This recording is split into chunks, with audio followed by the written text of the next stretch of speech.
Okay, summer love. It's not my job, summer love. I can only hold up a mirror, but you have to be able to see. Yet, maybe that isn't is too much of me. I can't tell you what you feel. I won't tell you, even if it's obvious when your words are saying no. She's not the one. But the inflection behind the voice, the little shiver behind the touch is saying yes. I want more of her. Who am I to give you the gift of my heart if you can't even recognize you've been slowly unwrapping it? You've been unwrapping it for months, whispering in my ear, gazing at each other nose to nose in anticipation of something more, brushing hands, pepping up at the sound of my name, taking off the layers, climbing my walls, breaking down my barriers, gently, slowly, softly, sexy, unknowingly. Until one day I opened up and I allowed myself the pleasure of feeling you, something I denied myself of from the moment I first saw your face. No, not him. I can't. I can't get to know him. And as soon as our eyes met and we bashfully said to each other, hello, my name is, I knew it was inevitable that one day I would fall for you. And so I tried so desperately to stay away. But that didn't last. And as I carefully opened the door to let you in, and when I felt we were in too deep, I was ready to turn away and forget you ever existed. And as I mustered up the strength and courage to just walk away, you turned to me and said, can you help me with something? And in that next sentence, completely by surprise, I fell in love with you. I don't exactly remember what you said, but I remember peering into the very essence of your soul, and something happened, something changed in me. In that moment, in that sentence, I fell in love. And so I stayed. And it took me a while to accept it, to own it, to understand it, if such an understanding were even possible. But it came to a point where I had no other choice but to share it with the very man who can't even recognize his own reflection in the mirror. So when I opened up my heart to you, you denied yourself the opportunity to even entertain it. You made up excuses and you weren't willing to take the chance.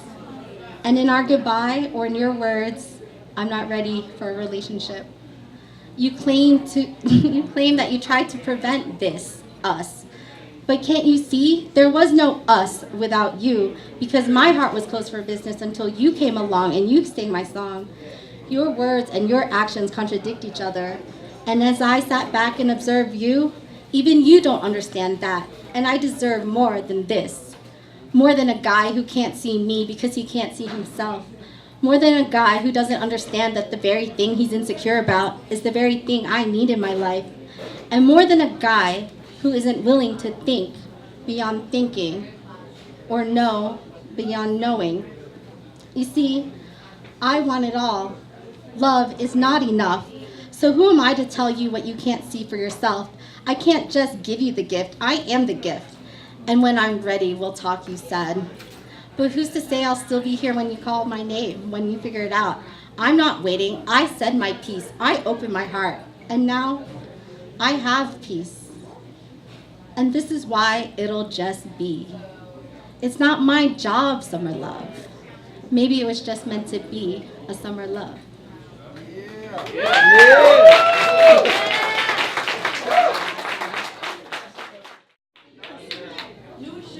Okay, she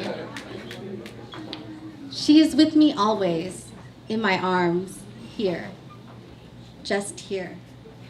Head by my head, heart by my heart.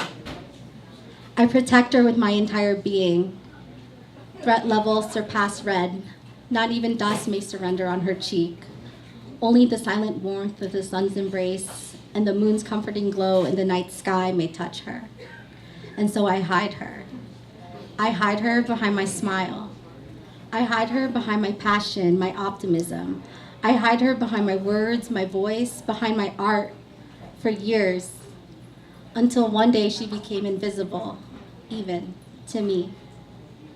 But I was made to be bulletproof glass, to shield her from the world, and I continued on and lived my life, and the world lit up with my smile, reveled with my wit, danced with my song, without even knowing the story behind my crown, without even asking me the questions of the night, unaware she exists, and even myself not realizing she was with me in my arms still. Then one night, awakened by a nightmare, as if my dreams were warning me, pay attention. I felt the weight of the world on my shoulder, and I realized she was with me, untouched, quiet, alone. Who is this child I hold, I pondered, so precious and innocent, scared yet protected? Where did she come from? Why?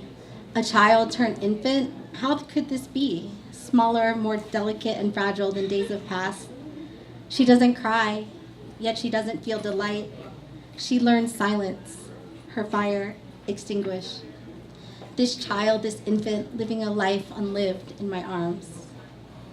In that instant, I relinquished the present and I allowed myself to relive the moment I first met her. Lamenting, the recollection of our first encounter played vividly in my mind, in my heart. I remember, it was years ago. She was a child loved, yet unloved. She was clothed and fed, but not protected. Sheltered, but slept with rain and slept with sun.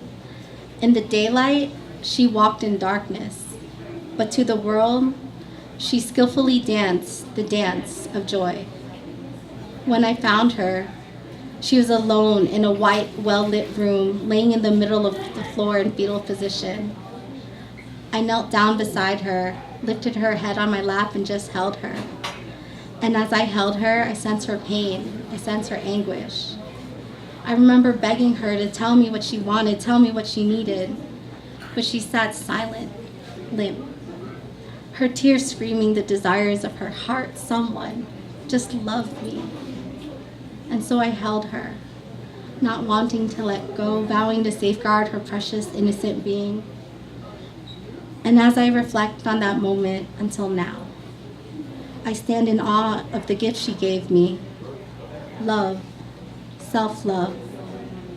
By protecting her, I discovered I was strong and flexible like the ocean, beautiful, caring, hopeful.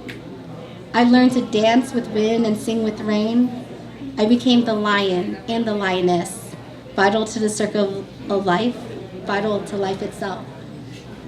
I wept, paralyzed, as I realized that sad symphonies intertwine with our love songs, essential to the melodies of our hearts. And without breathing in these moments, without learning how to love and be loved and all that encompasses, without running, dancing, falling, without experiencing the world and its inhabitants, we are left with nothing but a life unlived. Life occurs beyond the refuge of bulletproof glass. So fighting my ego, fighting my fears, I delicately allowed her to see the world beyond the curtain. And as I watched her see for the first time in a long, long time, her eyes beam with this overwhelming sense of delight, awe, and reverence, this appreciation of perplexity and confusion. And just then, I recognized the twinkle in her eye, and it became evident who she is. She is me. Yeah. Woo! Yeah.